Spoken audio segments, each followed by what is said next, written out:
बच्चों स्वागत है आपका एक बार फिर से। आपको पता है कि कहाँ स्वागत है, तो बताने की ज़रूरत है नहीं कि ये क्या है, कौन सा चैनल है, क्या है, आप सब जानते हो। मुझे लगता है कि आप जैसे ये वीडियो आपके सामने आए तो आपको पता लग जाता है कि पहले क्या बात बोली जाएगी, तो वो बात आपने मन मन में सोचें कि मैं क्या बोलना चाहता था। चलिए, आज का लेक्चर बहुत छोटा सा लेक्चर हम बनाने वाले हैं। आज इस लेक्चर में हम सिर्फ जो हमारी बेस थ्योरम एक्सरसाइज जो चली हुई है 15.6 हम इसको ही कंप्लीट करेंगे।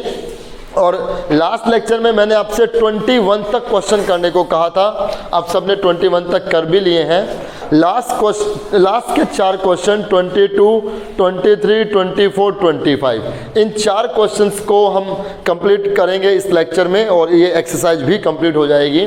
इसके बाद हमारे सिलेबस में सिर्फ एक एक्सरसाइज रह जाएगी, नेक्स्ट एक्सरसाइज प्रोबेबिलिटी डिस्ट्रीब्यूशन, वो हम नेक्स्ट लेक्चर में स्टार्ट करेंगे। तो ये मान के चलें आपके अगले 2 लेक्चर और होंगे, उसके बाद ये सिलेबस कंप्लीट हो जाएगा 12th के मैथमेटिक्स का, राइट। तो चलिए, आज बस ज़्यादा काम नहीं, सिर्फ इस बेस थ्योरम को ही हम कंप्लीट करेंगे। क्वेश्चन नंबर 22 में आते हैं। क्वेश्चन नंबर 22 में स्टेटमेंट गिवन है। आसान, ऐसा नहीं कि ये क्वेश्चन पीछे वाले क्वेश्चन से कुछ अलग हट करके हैं, वही बातें हैं। देखिए, suppose a girl throw a die, कह रहा है ये मान के चलो एक लड़की ने एक डाई उछाली, राइट। उस लड़की को कोई काम था नहीं, वो टाइम पास करने के लिए उसने क्या किया, एक डाई उछालने लग गई, राइट। फिर क्या हुआ, इफ सी गेट्स 1 और 2, अगर उस डाई के ऊपर क्या आया, 1 और 2 आया, अगर उस डाई के ऊपर क्या आया, 1 और 2 आया, तो भी वो लड़की चुपचाप नहीं बैठी, कुछ और खेलने लग गई। सी टॉसेज ए कॉइन 3 टाइम्स, बहुत मेहनती लड़की है वो। क्या हुआ, अगर उस डाई के ऊपर क्या आया, अगर उस डाई के ऊपर 1 और 2 आया तो क्या किया उसने एक कॉइन उठा लिया और उस कॉइन को 3 बार टॉस किया, उस कॉइन को 3 बार टॉस किया। तो जब वो उस कॉइन को 3 बार टॉस करेगी तो उसके सामने जो केसेस बनेंगे, H H H, H H T, H T H, T H H, T T T, T T H, T H T, H T T, ये 8 केसेस बनेंगे। इतना हो गया, लेकिन अभी दूसरा केस और पेंडिंग है। ऐसे थोड़ी ना वो लड़की की मेहनत को हम ऐसे कह सकते हैं कि भाई वो बस इतने थक करके बैठ गई, अभी उसको और भी काम है। इफ सी गेट 3, 4, 5 और 6, अगर उसको डाई पे 3, 4, 5 और 6 मिलता है, देखिए अगर डाई पे 1 और 2 आया तो उसने कॉइन को 3 बार उछाला, अगर उस डाई पे 3, 4, 5 और 6 मिला, then she throw a coin once and note whether a head और ए टेल इज ऑब्टेन्ड। तो उसने क्या किया, उसने कॉइन को सिर्फ एक बार उछाला और देख रही है कि हेड आया या टेल आया, ठीक है। इतना हो गया। अब आगे क्या कहा गया है, if she obtained exactly 1 tail, हमें वो कहा गया है कि उसको हमेशा क्या मिला, एग्जैक्टली 1 टेल मिला। तो क्या बताना है, what is the probability that she throw 3, 4, 5 और 6 विद द डाई। अगर उसको कॉइन पे एक टेल मिला है तो प्रोबेबिलिटी बताओ डाई पे उसने क्या उछाला है, 3, 4, 5 और 6 उछाला है, ये वाला निकालना है। तो आप ये बताइए, इस पूरे क्वेश्चन में पहले डाई को उछाला गया या कॉइन को, डाई को, तो ये E1 E2 बनेंगे ना। जो चीज पहले हैपन हो गई है वो E1 E2 से लिखी जाएगी। तो लिखिए late P E1 be the probability, let P E1 be the probability of getting 1 or 2, of getting 1 or 2 on a die, of getting 1 or 2 on a die। एक डाई पे 1 या 2 आने के चांस क्या रहेंगे, 2/6 मतलब 1/3, कैंसिल कर लो क्योंकि ये अलग अलग आएंगे सब डेटा। 2/6 कैंसिल होकर के आ गया 1/3। अब PE2 be the probability, PE2 be the probability of getting 3, 4, 5 और 6 ऑन ए डाई 4/6, 4/6 कितना जाएगा 2/3, ये 4/6 2/3 आ गया, इतना हो गया। अब P ए कंडीशनल E1, ए वो होगा जो उसको ऑब्टेन हुआ है, उसको एग्जैक्टली 1 टेल मिला है, ये बोल दिया ना, जब भी वो कॉइन को टॉस करे तो उसको एग्जैक्टली 1 टेल मिल रहा है। तो इसका मतलब क्या है, एक टेल आने का चांस कब, जब E1 हुआ। E1 में क्या हुआ, 1 और 2 आया, 1 और 2 आया तो उस कॉइन को 3 बार उछाला गया, यही बात हुई ना। तो लिखिए P A conditional E1, P a conditional E1 be the probability of getting a tail when she tossed a coin 3 times. When she tossed a coin 3 times. जब इस कॉइन को 3 बार उछाला गया है तो एक टेल आने के चांसेस देखिए, एक टेल आना 1 2 3 3/8। अब P a conditional E2, P a conditional E2 be the probability of getting a tail when she tossed a coin once. When she tossed a coin once, जब उसने कॉइन को सिर्फ एक बार टॉस किया, तो कॉइन को जब एक बार टॉस करेंगे तो टेल आने के चांस 1/2 निकालना क्या है हमें, सी थ्रू 3 4 5 और 6। तो मतलब E2 वाला केस निकालना है ना, हमें फाइंड करना है P E2 कंडीशनल ए। फॉर्मूला हम जानते हैं, बेस थ्योरम से क्या होगा, ऊपर P E2 into P A conditional E2 और नीचे ये दोनों केसेस का sum, total probability P E1 into P A conditional E1 plus P E2 into P A conditional E2।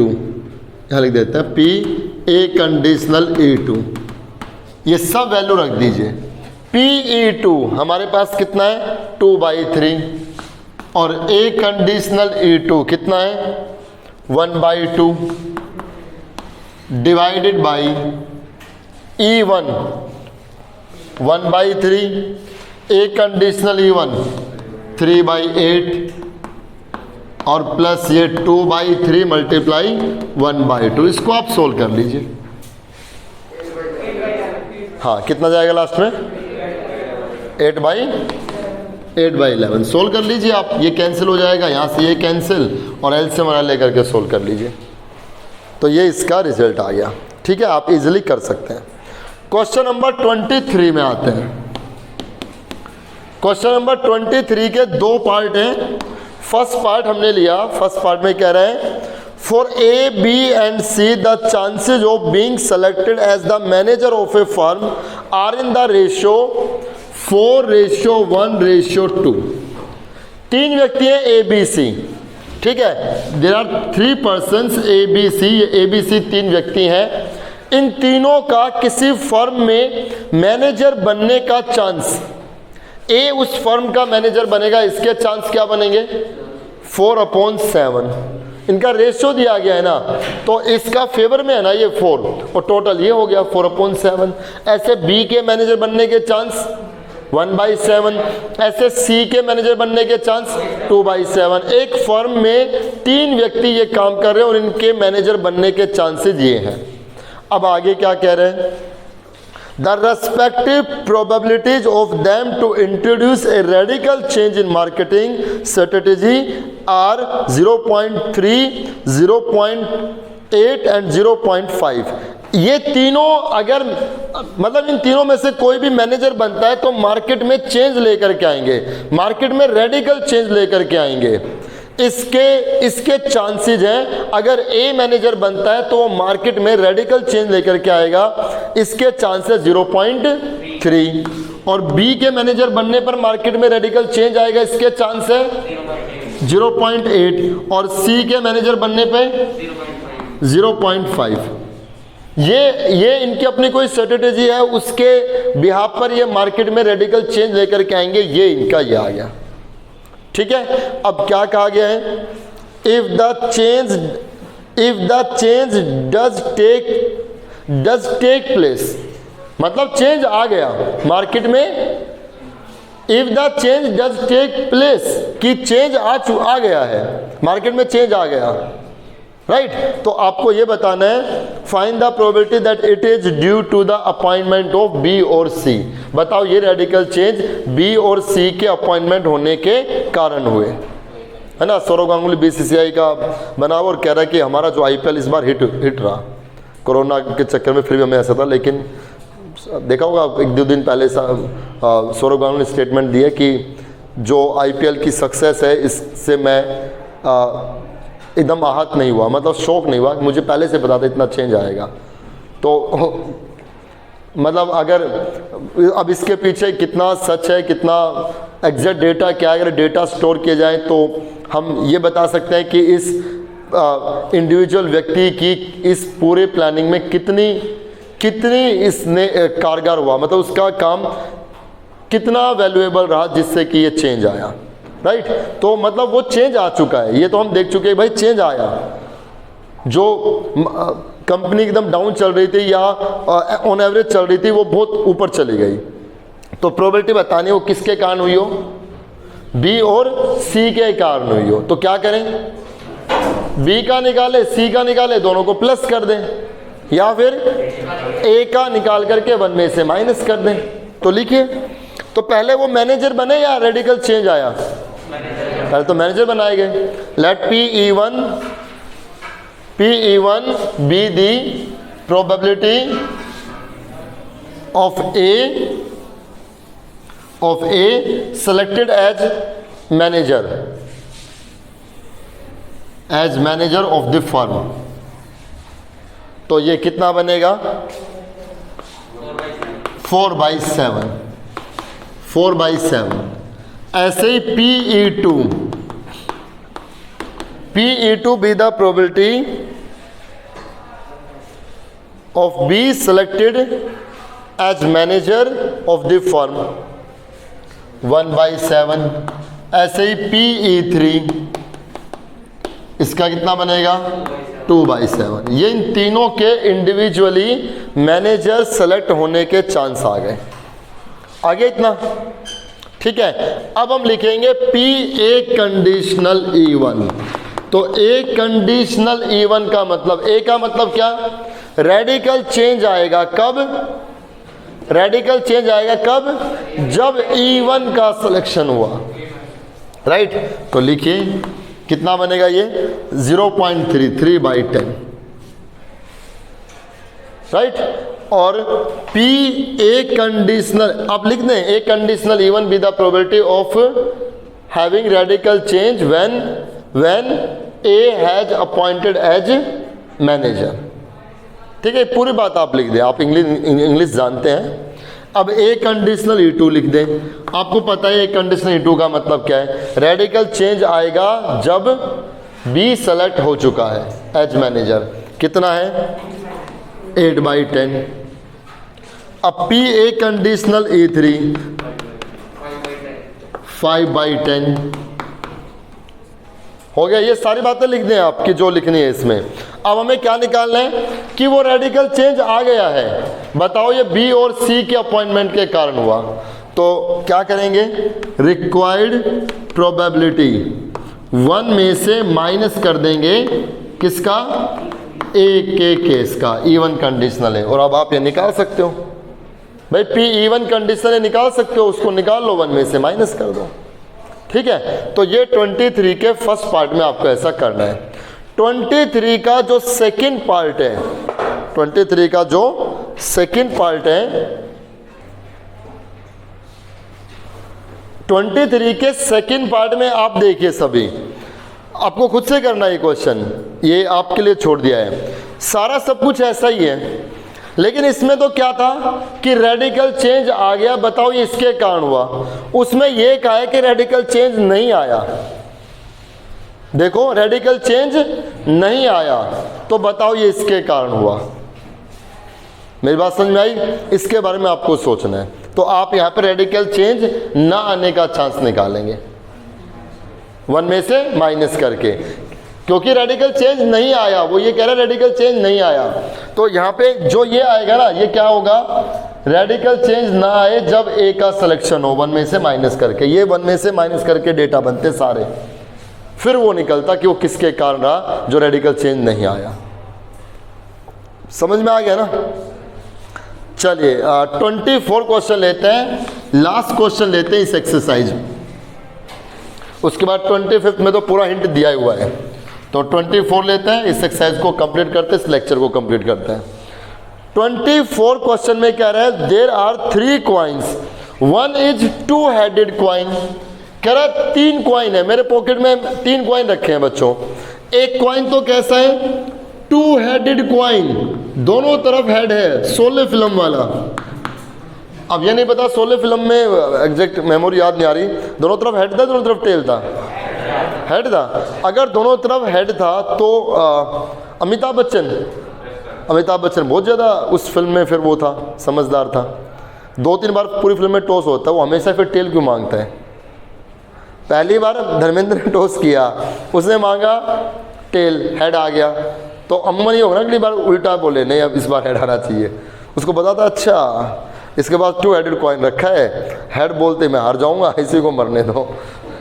हमेशा अगर आपको पता है कि मेरे पास 2 हेडेड कॉइन और कोई विपदावा का समय आ रहा है, कोई कठिन समय आ रहा है, पहाड़ पे से छलांग लगाने, किसी एक को मैं कह रहा हूँ बच्चों टॉस करते हैं, गजेंद्र सामने, मैं गजेंद्र टॉस करते हैं, बताओ आप या मैं, तो मैंने उछाला, मैं गजेंद्र क्या मांगूंगा, टेल आना चाहिए सर। अंदर से गजेंद्र खुश हो रहा है कि टेल तो आएगा ही नहीं, 2 हेडेड कॉइन इसके पास, ऐसा ही है ना? तो एक कैसा है, 2 हेडेड कॉइन है। 1 इज बाइस्ड कॉइन, बाइस्ड एक कैसा है, बाइस्ड कॉइन है,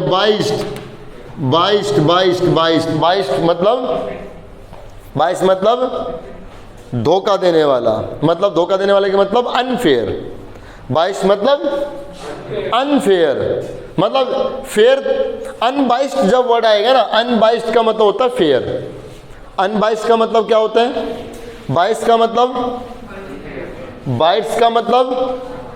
अनफेयर और अनबाइस्ड का मतलब, तो जो हमारे पास कॉइन्स होता है अमूमन वो कैसे हैं, वो अनबाइस्ड हैं, वो अनबाइस्ड हैं। आपने कॉइन को टॉस किया तो हेड और टेल आना दोनों सेम रहेगा, है कि नहीं? अनबाइस्ड कॉइन है ना वो, भाई हमने कॉइन को टॉस किया तो उस पर हेड भी आ सकता है, टेल भी आ सकता है, उसको कुछ हमने ऐसे तो डिजाइन नहीं किया ना, मान लो साइड में से कुछ ऐसा घिस रखा हो कि उसको उछाले तो एक तरफ झुकाव ज़्यादा हो कि वो एक तरफ आने की प्रोबेबिलिटी ज़्यादा बने, ऐसा तो नहीं है ना।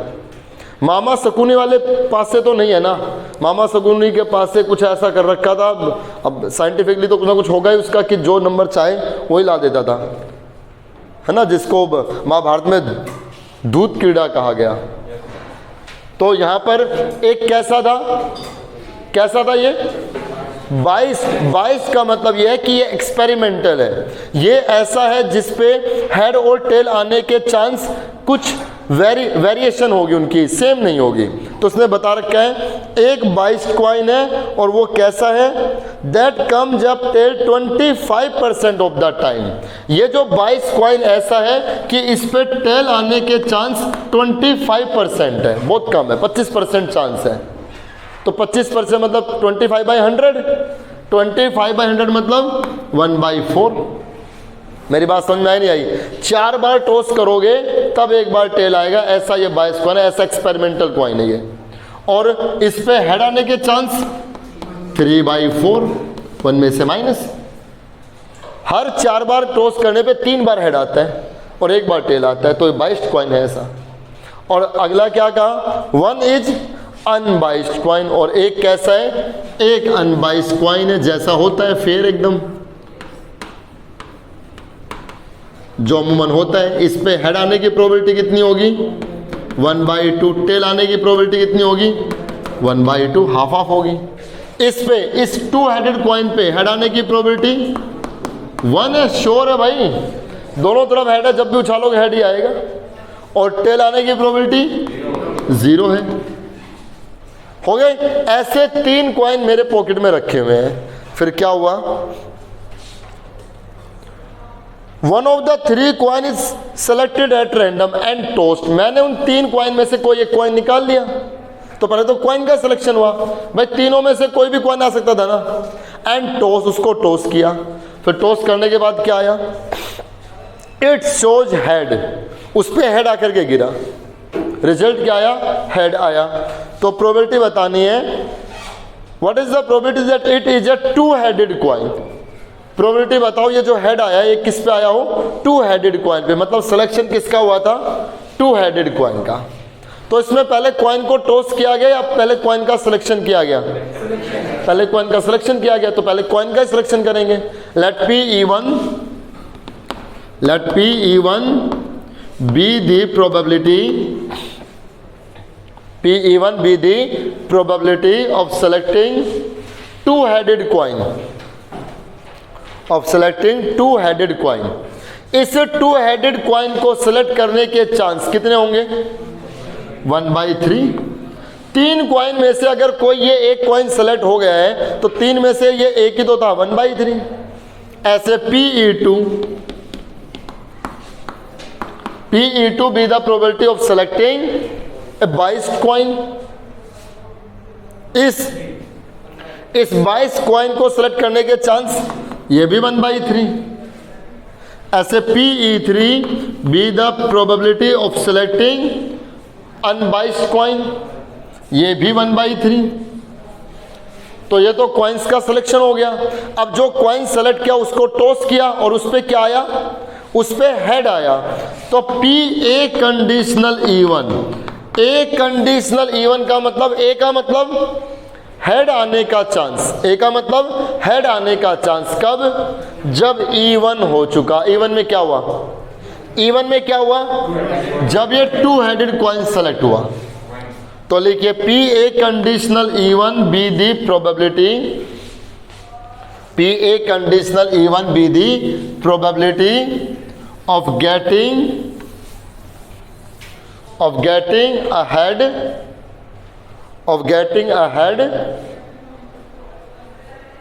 when 2-headed coin is tossed, or you can say of getting a head on 2-headed coin, क्योंकि हेड तो टॉस करने पे ही आएगा। तो 2-headed coin पे हेड आने के चांस 1। अब P A conditional E2 be the probability of getting a head on a biased coin। इस बाइस कॉइन पे हेड आने के चांस 3/4। अब P A conditional E3 be the probability of getting a head on unbiased coin, 1/2। निकालना क्या है कि जो हेड आया वो किस पे आया हो, 2-headed कॉइन पे आया हो, मतलब P E1 कंडीशनल A, ये निकालना है। तो फॉर्मूला लगाइए और कर दीजिए। फॉर्मूला आपको पता ही है, ऊपर क्या रहेगा, P E1 into P A conditional E1, ऊपर आएगा 1/3, नीचे 1/3 plus P E2 into P A conditional E2, तो 1/3 into 3/4, 1/4 plus P E3 into P A conditional E3, 1/6। तो ये 1/3 ऊपर ही रहेगा, नीचे एलसीएम इनका आ गया 12, यह आ जाएगा 4 + 3 + 2, यह आ गया 1/3, प्लट करके 12 ऊपर और नीचे आ गया 9, यहाँ ये कैंसिल, कितना रिजल्ट आ गया 4/9। तो इस पूरे इवेंट की प्रोबेबिलिटी कितनी आ गई, 4/9। तो ये बच्चों आपकी बेस थ्योरम पे बेस्ड एक्सरसाइज कंप्लीट हो गई है। आप सबको अच्छे से समझ में आ गई ना बेस थ्योरम। एक एक क्वेश्चन आप इसके करके देखें। एक्सरसाइज के क्वेश्चन तो आप सबने कर ही लिए, एग्जाम्पल भी आप इसके करके देखें। एक क्वेश्चन बेस थ्योरम से रिलेटेड हर बार एग्जाम में रहता है, ठीक है। तो मिलेंगे नेक्स्ट लेक्चर में, तब हम प्रोबेबिलिटी डिस्ट्रीब्यूशन, लास्ट एक्सरसाइज अपने सिलेबस की, उसके बाद जो एक एक्सरसाइज है वो इस बार के सिलेबस में नहीं है।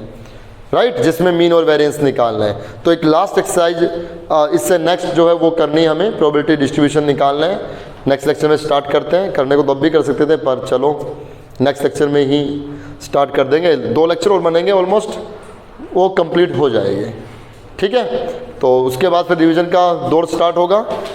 आप आज यही इतना ही कीजिए, बेस थ्योरम कंप्लीट, ठीक है, एग्जाम्पल्स के साथ सारा कंप्लीट करके देखें।